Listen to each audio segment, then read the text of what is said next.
there's a lot of questions here, which I'm delighted about. I'm going to just kind of go through a few of them real quickly. And you may not get an answer. If I don't have any experience with it, you may just get a dumb look. I'll try to resist my temptation to make crap up. This is a good question. It said, you mentioned there are only a couple places in the big book where it says if you don't do this, you may not be able to continue not drinking. One place, step 5, where are some other places? Well, in the sex inventory is one. And it says that if your behavior continues to harm others, we're quite sure to drink. Another place is in your amends. If there are people you owe that you don't overcome your fear to face them, you're probably not going to stay sober. There's other places where it talks about if you don't have a spiritual experience. There's quite a few places, but specifically in step 5 and step 4 and step 9, it comes right out and talks about specific actions. There's some stuff earlier in the book, but it's more of a generalized thing, based talking about your spiritual condition. And step 10, there's an implication that if you don't, that you only have a daily reprieve contingent on the maintenance, not contingent on your spiritual condition, because that's unrealistic. The contingent on the maintenance of your spiritual condition. So that's one.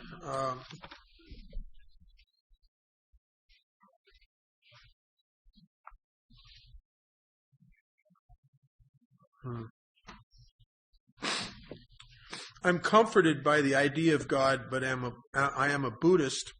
How can I fully surrender and have faith if I don't believe in an external God? Well, there's nowhere in the book that says you have to believe in an external God. As a matter of fact, it tells you, it sort of implies internal. Page 55, the great reality, you'll find it only deep down within you. I don't think you have to believe in anything as if you can just get your life out of the hands of the idiot. I think if you just stop, it's a funny thing. I didn't believe in God when I came here, and yet I started acting like a surrendered guy. I started acting like something other than me, than this head, this ego, this self thing was in charge, and something seemed to show up in my life. I don't think I've been to meetings in countries where the predominant religion is Buddhism or Muslim, Islam, and members of Alcoholics Anonymous find a way to go there. You don't have to believe anything; you just have to take the actions, surrendered actions. Did your depression go away by working the steps? Well, it's a combination of things. It was a combination of the steps. I really got a significant deal out of step 4 through 9, and we'll talk about 9. 9's a big deal. We don't talk enough about 9, I think, sometimes. But the real freedom from the depression was within the same actions that Bill Wilson took. I was just talking to somebody about this before. If you go to page 14 and 15 of the book, and there's actually, Bill talks about this same thing many places in the book, but this is where he comes right in his own story and talks about his own deal with this. He says, the bottom of the page 14, it says, faith without works is dead. He said, and how appallingly true for the alcoholic. For if an alcoholic failed to perfect and enlarge his spiritual life through two things, and it's not prayer and meditation. If you fail to enlarge and perfect your spiritual life through work and self-sacrifice for others, you will not survive the certain means they're coming. Certain trials and low spots ahead. If he did not work, he would surely drink, and if he would drink, he'd die. And then he goes on to talk about we abandon ourselves to enthusiasm, helping others. It was fortunate for my old business associates to remain skeptical for a year and a half, during which time I found little work. I was not too well at the time, was plagued by waves of self-pity and resentment. Waves. I know what that feels like. I know what waves of depression feel like, self-pity, where there's no hope anywhere. There's a hopelessness. And what's Bill do? He said, sometimes this nearly drove me back to drink, but I soon found that when all other measures failed, what did he do? Work with another alcoholic would save the day. Many times, and I've done this, and this really, really and truly has saved me. Many times I've gone to my old hospital in despair. On talking to a man there, I would be amazingly lifted up and set on my feet. It's a design for living that works in rough going. Depression is such a narcissistic, self-pity is such a narcissistic state. It is really, I don't think you could ever be more self-centered and more self-obsessed than when you're depressed. It's to the point, I've been suicidally depressed, and it's such an obsessive focus and staring obsessively at my own emotions and thoughts and the bleakness of it. And it is a consciousness perception changing condition. There are drugs you can take that will, like LSD, that will change your consciousness. Depression changes your consciousness. It changes your perception, only in a very bleak way. There's a hopelessness that settles in your perception. I remember one time in early sobriety, I was sinking into this abyss. It was horrible, and I'd been in it for a little while, and I called my sponsor up, and I just felt horrible. And I was telling him, I said, I just feel this is awful. It's awful. I don't think I can take it. I don't think I can stay sober. This is just terrible. And he said, how long have you felt like this? I said, Dick, I've always felt like this. He said, you were at the home group Friday night laughing and carrying on with the guys. You were hitting on some girl. He said, you were lit up Friday night. And here's how it changes it screws with your own mind. You know what I said to him? I said, well, I must have been in denial. My head tells me, as it was in the beginning, is now, and ever shall be, world without end. Amen. Like as if I'm always depressed, I'm always going to be depressed. And that's not true. But when isn't it odd when you feel depressed, everything looks depressive. It's like it changes your very view. It creates a false perception. And I've been free. I had to clear out some stuff that was just blocking me in a major house cleaning between 4 and 5 years sober. And I've been free of that continually, except for one little episode when I was 19. And I do it because every day I'm the guy that says our very lives, page 20, our very lives as ex-problem drinkers depend upon our constant thought of others, their needs, and how we can work for them. Constant. Now, I, by nature, am a person that's constantly thinking of myself. And so I have to take contrary actions and a contrary stance. And that's why for 30-some years, I've had 2 hospital and institution commitments per week. A lot of weeks I do 3. My phone rings all the time. I sponsor a lot of people. Why? Because they're alcoholic? No, because I am. Because I am. It is the vehicle by which God relieves me of the bondage of self. And it has worked. And I'll tell you, a sad thing that happened to me, and I didn't know it was happening to me when I think it started slowly when I was about 15 years sober, 14, maybe even a little before that. And I didn't even realize it. And I started building a life based on self. And one of the things that has happened is I became very materially successful. And I was buying a lot of stuff. And I had a lot of toys. And I had a lot of money. And I had a big house up on the hill that looked over the city of Las Vegas. And I had, it's pathetic. I had everything you could buy.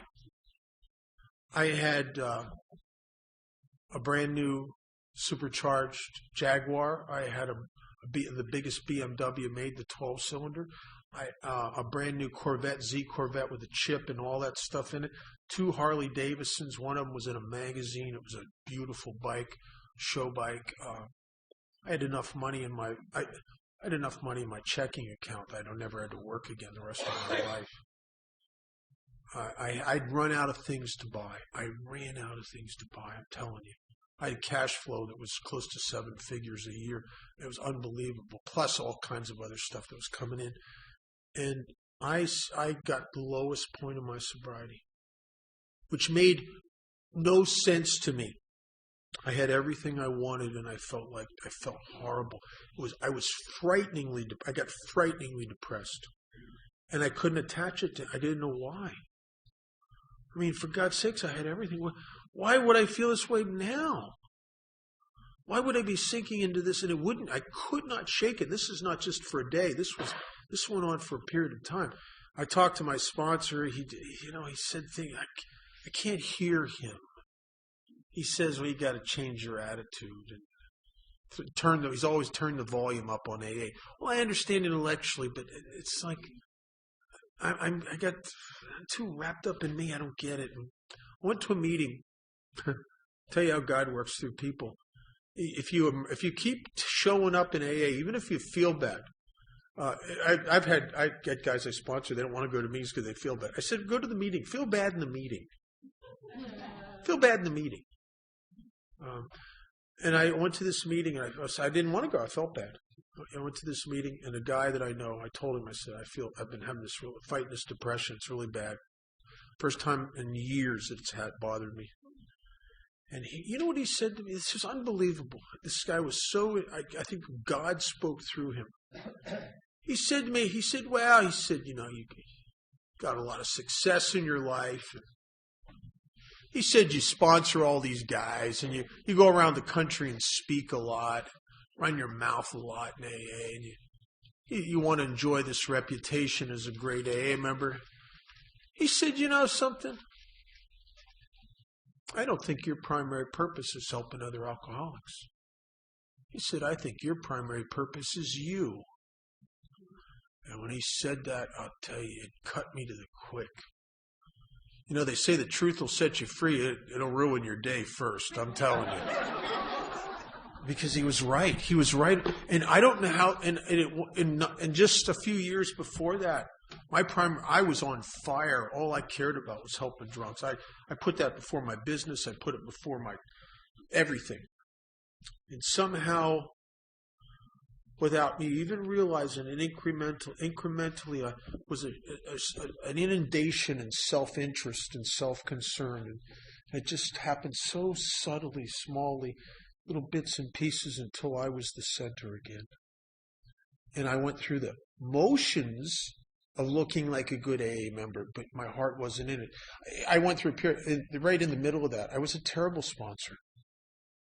It's so pathetic. I was the sponsor that if you called me up and you could really be in the middle of a crisis and a really tough time or a relationship breakup or all kinds of stuff, I was calling him just like, just get it over with, because I want to get back to the important stuff, me. And I was short with the guys. I was impatient with them. I was just like, come on. And because I was self-consumed again and self-focused, and my primary purpose had become me. And that guy told me that it snapped me. And by the next day, I got new guys in my car again, like I always did, taking them to meetings, and I'm talking AA in the car, and we're going out to coffee, and I'm finding new guys that are broke and taking them out for a hamburger after a meeting and talking AA. I'm back to doing what I did that lit me up. Bill Wilson went through the same thing. You know, when I've really read everything I can read about Bill Wilson's depression, being that I'm basically have that inclination. And when Bill Wilson got sober, he did exactly what he says in the story, and he found amazing freedom from that in Calvary Chapel, in Towns Hospital, in the early AA groups.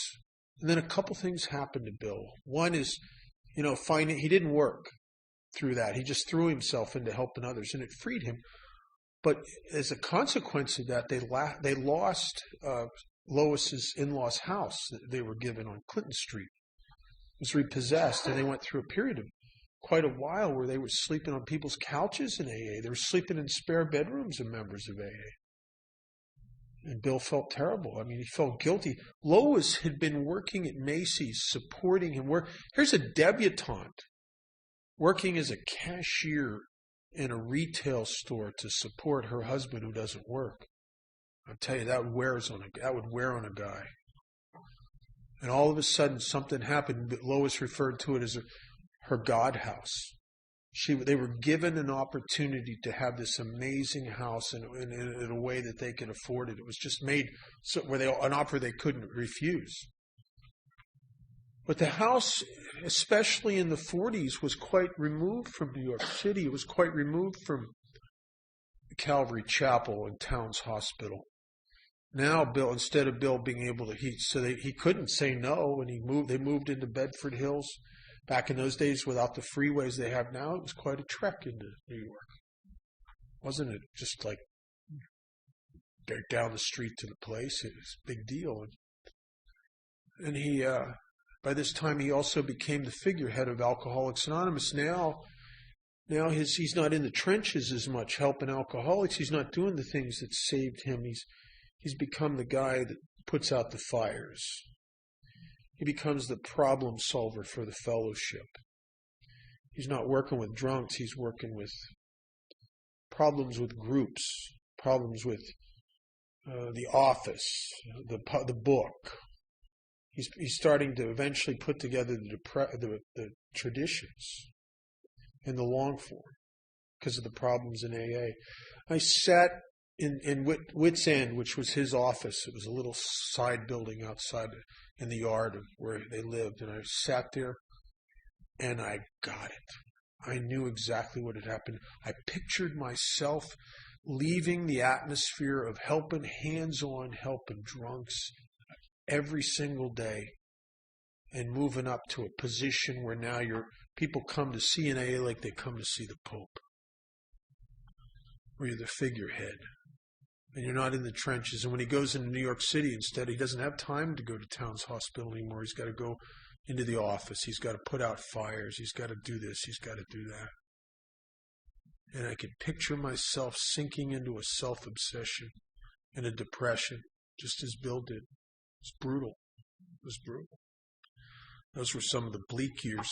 There are letters in our archives where Bill suffered from it so much that people that were close to him were afraid he'd take his own life. There were letters in our archives where Bill was supposed to submit to Tom Powers more pieces of the book, The 12 Steps and 12 Traditions, and he couldn't submit them because he was sitting at his desk in tears. He was so depressed. Isn't it odd that Bill Wilson came up with the solution to his problem and then he stopped doing it? You want to see a guy like me who's been active all these years? You watch what happens to me when I stop trying to help others and just start being me with me for a while. It ain't pretty. It ain't pretty. I believe what Bill says, our very lives as ex-problem drinkers depend upon our constant thought of others, their needs, and how we can work for them. And if you're really self-centered, isn't that whole concept is almost intellectually offensive, isn't it?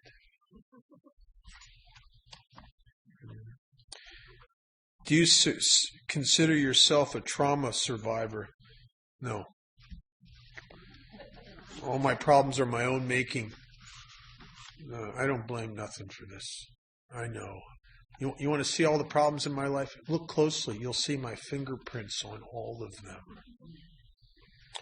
Hi, Bob. Thanks for the message. Don't you think that referencing to the 10 Commandments can be a little too risky, given the newcomer can be very resistant to Christian concepts? Well, I don't know. First of all, they're not. The 10 Commandments aren't Christian concepts. They're Hebrew concepts. They're not. They're Jewish, actually. So you got. I think if you want to be offended by something, you got to pick your spot. Which is it? Are you going to be offended by Hebrew, or are you going to be offended by Christian? I mean, pick one. I mean, or you could be offended by both. It's fine with me. I may mention Buddhist stuff before the week's over too. Isn't it? I love the idea that you could be dying of alcoholism and offended by things. This is a hospital. I would bet that they have a terminal cancer ward here. Go up there and see how offended people are with stuff. I don't think you'll find they're offended by much that you would say, because there's a priority sort. But it's a matter of life or death. And what in us is offended? It's not our spirit. Our spirit can't be offended. It's only my ego that can be offended. Can you talk more about singleness of purpose? People get very angry about drug, food, sex addicts, and AA. What does it all mean in your view? What issues do you think are significant, important to respect along? This is very good. I had a guy come up to me a couple years ago. A guy who's been a relapser in another program, Narcotics Anonymous, and he knows a little bit about my story. And he came up to me and he said, why don't you introduce yourself in meetings as an alcoholic and an addict? He says, I know some of your story. You were on methadone one time. You stuck needles in your arm for a couple years. He said, I know you ended up the last few years drinking cheap wine. He said, but you strung out, you did stimulants, strung out, shot speed, strung out coke for a little bit. You did a lot of pills. You're one of the founders of Narcotics Anonymous. The first Narcotics Anonymous meeting in Nevada started in your apartment. You were the first co-delegate from Nevada to the first General World Service Conference in Narcotics Anonymous. You were one of the guys that got the manuscript. You were involved in the writing of the book. Why don't you introduce yourself as a drug addict or an addict and an alcoholic? And I said, I used to. When I was new and I really didn't get step one, and I couldn't see past the symptoms, it appeared that I had these two different things. And I don't. I don't have two different things. I have one sickness. And it's more than addiction to drugs, and it's more than really a drinking problem. And I know that it is alcoholism because now I understand alcoholism, and I know that it's alcoholism. I think I did drugs for the same reason that Dr. Bob did high-powered sedatives, according to his story, every day of his life for 17 years. If you wanted to track his frequency of use, Dr. Bob did not drink every day. He was a periodic. He did drugs every day. He did drugs a lot more than he ever drank. So why would he say he was an alcoholic? Why would a guy like me say I'm an alcoholic? Because alcoholism doesn't come in bags and bottles. It comes in people. What's the litmus test? I know I'm an alcoholic because something is true inside of me that is only true in people with a disease called alcoholism. It's not true in people whose problem is addiction to heroin or cocaine. As a matter of fact, getting strung out on heroin, getting physically addicted to heroin is not even an abnormal reaction to heroin. It's an addictive drug. Getting psychologically addicted to smoking crack cocaine is not an abnormal reaction to cocaine. It's very psychologically addictive. But my reaction to alcohol is an abnormal reaction. It only occurs in people with alcoholism, regardless of my drug of choice. I take a drink of alcohol and something happens to me that doesn't happen to non-alcoholics. I break out in irresistible yearning. And I'll tell you why it's important to find your alcoholism, to catch your alcoholism. Because if you don't have that, here's the danger. And I've seen this probably 8 times or 9 times in 33 years. That means that you have the ability that if you really needed to kind of shake it off a little bit, you have the ability to go out and have 2 or 3 drinks to take the edge off. You have the ability, and you don't react in an allergic reaction. You're not compelled to bang on a guy's door and buy cocaine or get a bottle of whiskey. If you can have 2 or 3 drinks without the allergic reaction to alcohol, we don't want you. And I'll tell you why. Because we don't want you coming in here and sponsoring 5 or 10 people, and then they get to see their sponsor drink successfully. That is horrific. And I've seen guys do that. There's a guy right now who's been drinking successfully for about 4 years. He was sober in Alcoholics Anonymous and active in our fellowship for 5 years. In those 5 years, he sponsored 4 guys. Every one of those guys that watched their sponsor, that went to their sponsor's wedding and watched him drink some Dom Perignon, and he's a big shot. He's at one of the casinos with all these movie stars. They all relapsed, and none of them would have been able to get back. None of them, not one of them would be able. I just did a halfway house meeting with this one poor guy, and he's still pissed off. He says, this AA is my sponsor kid. He's not even you even mention his sponsor's name, he goes on a rant. That'll probably kill him.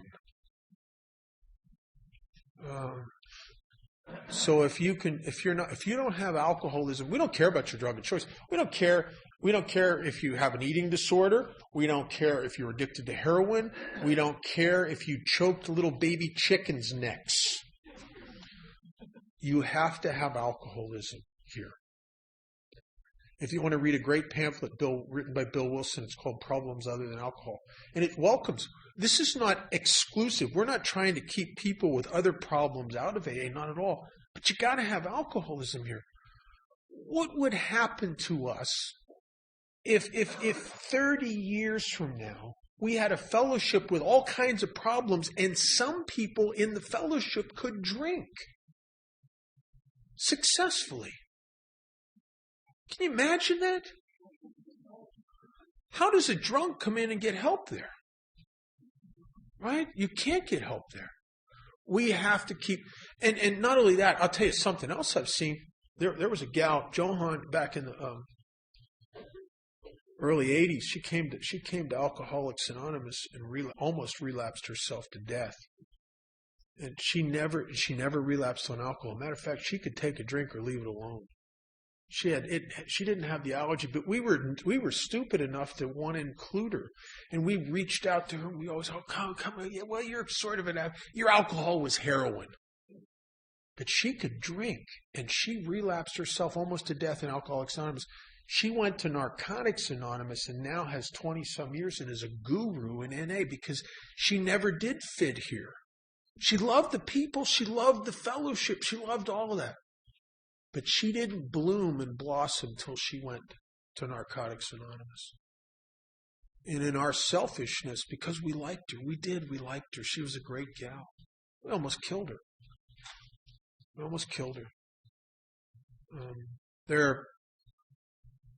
I've heard many stories of people who come in that are alcoholic come into Al-Anon, which Al-Anon gives alcoholic a lot of hope because maybe you could work the steps and drink. I mean, that's not a bad deal. And they almost died in Al-Anon. You have to play the card. I think it's very important. And we don't, one of the things we don't do anymore, and this is when alcohol, if you read Working with Others, when Alcoholics Anonymous probably was the most focused. And I'll tell you, AA is very much like a laser. Do you know singleness of purpose focuses us? And if you focus a laser, you can cut steel with it. If you diffuse it over a wide area, you get to the point where you can't even read a newspaper by it. And our power is in our focus and our singleness of purpose. It's what sustains us. You have to have alcoholism here. I know there's a big sentiment. Well, and this is what destroyed. If you read about the Washingtonians, this is what destroyed the Washingtonians. Is that they? If you guys don't know about the Washingtonians, man, you should know about the Washingtonians. The Washingtonians, a couple hopeless alcoholics met in a bar in Baltimore. They'd been churched, they'd been doctored, they'd been threatened, they'd been jailed, and they could not stay sober. And they were sitting there one day and they're talking and they say, these people, they all try to help us. Nobody understands us. And they go, yeah, nobody knows what it's like to just have to have a drink. And the one guy said, we know what it's like.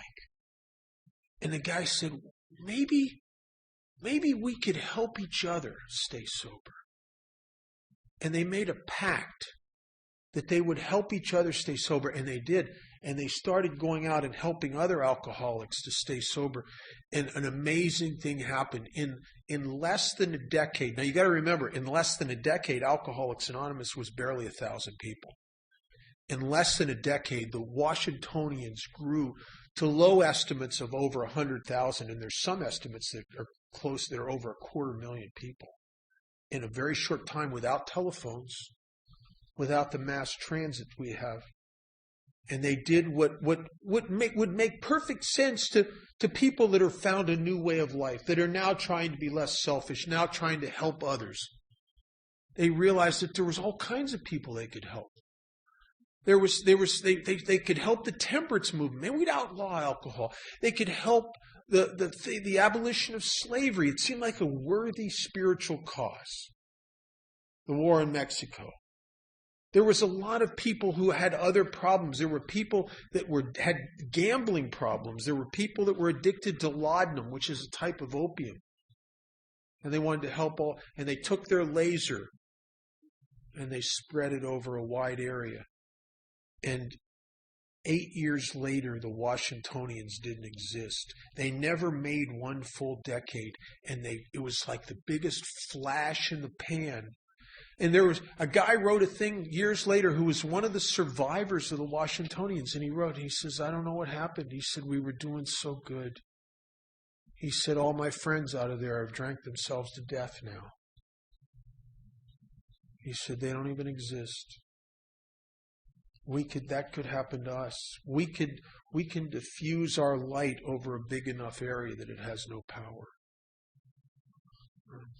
Anyway. You got me on a rant. I like rants. How important is it to stay out of a relationship 1 year? Doesn't say that in the book.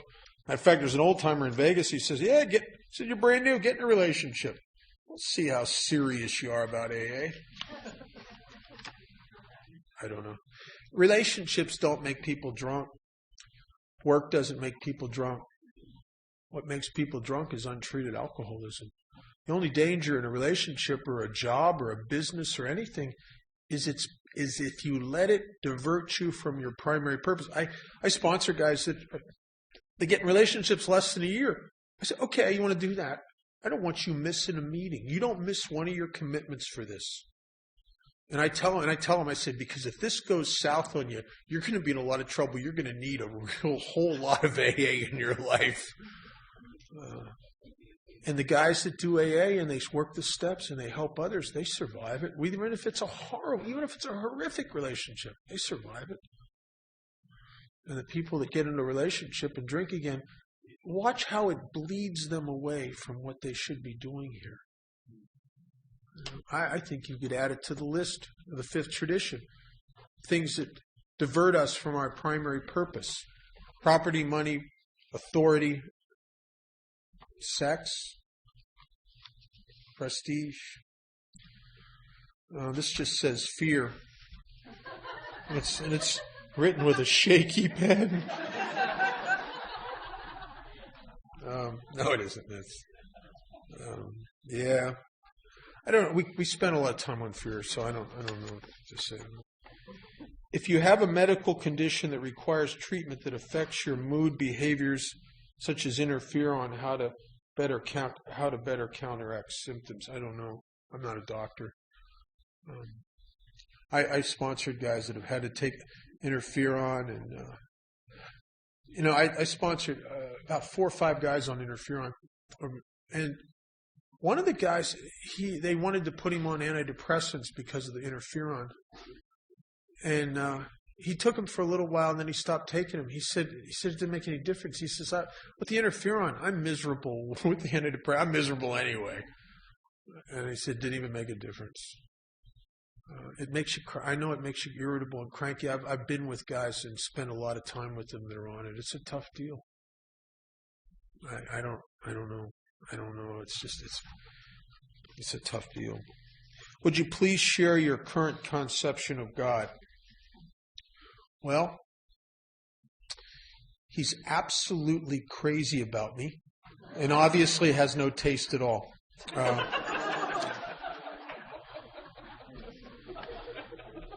How to seek out newbies, what to say. That's a good way to put it. Seek them out. It's our job to seek them out. This attitude, will let them come to us. That's never been present in Alcoholics Anonymous. Dr. Bob did not ask Bill Wilson for help. His son was a very good friend of mine. His son drove him to the first meeting with Bill Wilson. His son sat in my living room, stayed at my house for a week, and we used to have all these things, all the guys I sponsored come over. He told us these stories about how his dad didn't want to go, resisted. I don't know, wow, man, he didn't want to go. He's dragging his feet, but he was guilty because he screwed up Mother's Day. And Smitty said, my mom was a strong woman. I bet you she was. Did you ever see pictures of her? Who? Did you ever see pictures of Ann? Oh, man. Yes, ma'am. She looked like she'd be a strong woman. That's why Bill Wilson didn't go to see, or Dr. Bob didn't go see Bill Wilson because he wanted help for his alcoholism. He didn't want help. He went because of his wife. She didn't literally pull him by the ear, but I think emotionally she did. We seek out new people. And tell you something real simple. If you're not sponsoring anybody, you can ask them. Do AA was started by the old timer asking and trying to reach out to the new people. And if you don't have anybody sponsored, I'd say maybe you're fishing in the wrong ponds. I go to detox twice a week. You know why I go to detox? I go to detox for the same reason that Willie Sutton said he robbed banks, because that's where the money is. I go to detox. That's where the money is. That's where the guys that have just burnt their life to the ground are. County jail, detox. These are the guys that they don't have a spot. They're dying. I go down there fishing for those guys. We get a lot of guys out of there. As an old-timer needed,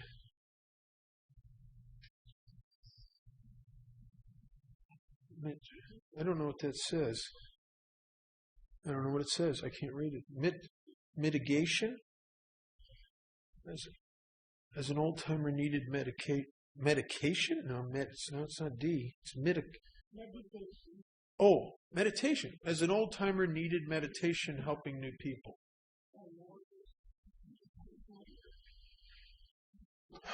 I don't know what that says. Motivation is no. Oh yeah, that could be motivation. As an old timer needed motivation helping new people. I don't know. I tell you, the greatest motivation I've had to do something in AA is to not do it as long as I could stand it. Really, isn't AA? It's a funny place, isn't it? I mean, sometimes we grow from the things that we do wrong more than we grow from the things we do right. I work with a lot of newcomers because I resisted at one time doing anything except for myself. Do that for a while. If you're like me, you won't want to do that anymore. You mentioned that you wrote songs. No, it's outside issue. Can you talk a little more about the set-aside prayer? Yeah. The set-aside prayer is an extrapolation of a prayer that I got from a very, very dear friend of mine who was very close to a guy named Don Pritz. And Don's version of it was very simple. Mine is a little more complex. Don simply asked one of his sponsees back in about 1980 or 81 to he told him, he said, you just need to ask God to set aside everything you think you know for a new experience. And I fleshed it out a little bit, and I fleshed it out to everything I think I know about the four things that I think I know stuff about. God, myself, other people, and my own recovery, so that I could have a new experience in those four things. I don't know. I think Don's version was good. It was more generalized. Mine's a little more specific. I don't know that one's better than the other. I've heard around the country various versions of it. I heard I was in one place where they had a version that just went on and on. I thought, God, they mentioned everything except McDonald's. I mean, let me set aside my feelings about McDonald's for a new. I mean, it was just like one thing after another, and it was like, whoa. Made me feel like mine was simple. I don't know. What are your thoughts about going to another fellowship if you start using another substance or behavior compulsively, such as OA or food? I don't know. If it helps, I guess. I've been very fortunate. I've found abstinence and freedom consistently for over 33 years from sugar. I've had abstinence from gambling for a period of about 25 years. I've had abstinence from cigarettes for about 28 years. And I found that let me tell you something, I had no power for any of that. I really and truly did not. I tried and failed to, and cigarettes, I eventually, before I applied applied the spiritual principles, I had tried to quit smoking seriously in my early sobriety 3 times, and all I ever did was make myself and everybody around me so miserable and go back to smoking. I had people in AA want to buy me cigarettes when I quit, the one time I quit. What I did is I quit quitting. I gave up. I just thought, I don't care, I have to lose a lung. I quit. And then I started doing something that worked for me. I started asking God for the desire. The word desire is an interesting word. It comes from 2 words meaning of the Father. I asked God for the desire not to smoke without the intention of quitting. Matter of fact, I'd flaunt it. I'd be asking him as I'm lighting up a cigarette. And I did that for months with no avail. And then one morning I got up and something had shifted in me over the night. I don't know, I knew it too. I knew something was different. And I got up and I was afraid to believe that something had changed. I was because I get overconfident, I screw stuff up. I was afraid to believe it. And I just remember thinking, I'm not going to light that first one just right now. I ain't quitting. I told guys, I ain't quitting, but thanks. I've had this desire not to smoke. Thanks. I haven't had a cigarette since. And it was really effortless. And I beat my head against the wall trying to quit 3 times and failed. I don't know. If another fellowship helps you, I went to GA for about 3 months when I hit the suicidal bottom with gambling. I went for identification, and then I'll tell you what I discovered. This is weird, especially in Las Vegas. There's more long-term abstinence from gambling in AA than there is in GA. There's more long-term abstinence from drugs in AA than there is in GA from people who have both problems that are alcoholic. And so I found freedom from all of that just by applying. It's the same 12 steps. But I don't know. I think sometimes that just to make that very important identification, and I don't know. If you were someone I sponsored and you wasn't working in AA, I would probably suggest you go. What are the qualities of a good sponsor? A sense of humor. Oh, man. I tell you, if you're serious, those newcomers are going to wear your ass out. Oh, I'm telling you, they'll just drain the life out of you. And you have to enjoy them. And you might as well just have some fun at their expense. I mean, that's what they're for. I mean, really, you know what I mean? I mean, just goof on them. Because if you goof, my sponsor goofed on me until I started to goof on myself. Because I think that's a very important thing. And to really and to spend the time, the most valuable thing I can give a guy, and I'll tell you, the longer I'm sober, the harder this is to give them the time. I travel a lot. I sponsor a lot of guys. My sponsorship has changed. I sponsor, it's almost in a tribal manner now. If I sponsor you, you're going to be hooked up with a bunch of guys. Because there's going to be times when I might be out of the country, I might be gone, and you need somebody who works the steps the way that, when they say this was our course, you know what they're talking about because you've gone through the book like they've gone through the book. So I hook up a whole bunch of guys, and we run in a pack. And some of us get together. I sponsor a lot of guys from other countries all over the world. I don't sponsor anybody long distance unless they're sober a long time.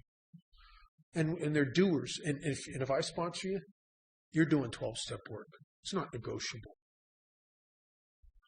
It's not negotiable. You're going to find a hospital or an institution every week, and you're going to take a meeting in there, and you're going to fish for newcomers. It's not negotiable. If I sponsor you, you're going to start doing page 86 and 87. Especially once you've gotten through steps 4 through 9. And we're going to be serious about your 8th and 9th step. And we're going to see how serious you are. We're going to see if you're really willing to go to any lengths. And I'll tell you, I don't like going to funerals. So if I'm sponsoring you, if you want me to sponsor you, you're going to do this deal. Or I don't want to bother. My sponsor has a great line. He says, if you don't want to do it, he says, what do you need me for? To witness to your own demise? You don't need me to witness your life on self-will. You either do this, and I'll tell you what I do, and my sponsor is very good at this. I don't run your life, but I'll run your recovery. And there's no compromise here. I will encourage you, and I tell the guys I sponsor, I'm not going to ask you to do anything, first of all, that I don't do, and secondly, that you can't justify the actions in this book. And we're going to trust God, we're going to clean house, and we're going to help others, and we're going to make it a way of life. And if that's too much for you, I love you like a rainbow. But I'm not going to be part of anything that would be a facade. Right? So I used to be a lot more lenient. But I get tired of watching. I get tired of tolerating people being self-directed and then have to go to their funeral and realize that I was a part of that. By my inaction and not speaking up and allowing them to believe they had a sponsor when they were actually sponsoring themselves, I was contributing to that out of inaction. I'll tell you something. You go to a few funerals here, it'll change you. It'll change you. Please explain why it is okay to introduce yourself using your last name. Thanks so much. Well, that's a good thing. I didn't used to. When I got sober in a group that you only gave your first name. And you never gave your last name. I remember some old-timer came to the meeting. This was like one of the clubs, mostly new people. Some old-timer sober about 20 years came to the meeting. Gave their last name. I remember thinking, oh my God, we're going to be stormed by the tradition police. I mean, he gave his last name. It was like, I couldn't believe it. And then when I was about a little over a year sober, I got railroaded into being a co-GSR for a group. And 3 weeks after I was a co-GSR, the GSR quit. And I ended up being a GSR. I wasn't even sober long enough for it. I was supposed to be 2 years, and I ended up being a GSR for 80% of 90% of a term, and then I did another one because I didn't do a full one in 2 terms. And I started going to these general service conferences, and where I would listen to these old timers, these trustees and these delegates and these people that had been involved in general service, and they would do panels on anonymity. And I remember sitting there once, and they all gave their last names. And then I heard this one guy say, he quoted, there's a pamphlet called Understanding Anonymity, and then there's a book called Dr. Bob and the Good Old Timers. And this one trustee who was sober forever was using their last name, and he says, I'll tell you why. And he opens the book, and he reads this passage where Dr. Bob said that he believed that the level of anonymity was set exactly at the public level. And he said, it read in there, he said that he believed it was just as much a breach of the tradition to proclaim myself public as an AA member as it was to hide myself in Alcoholics Anonymous. And he used the term, he said, we are not a secret society within an anonymous organization. That we should not hide ourselves from each other, but be very, very diligent about ourselves at the public level.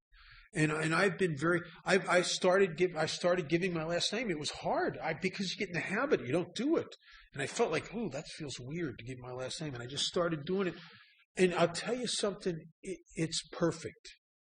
If my last name is Darrell, and I am in the phone book. If you call information in Las Vegas, if I say something this weekend that a month or a year from now, you're in a bad spot, and maybe you heard me talking about my wife sleeping with my best friend, or you heard me talk about the depression or something I went through, and you think to yourself, my God, I need to talk to that guy.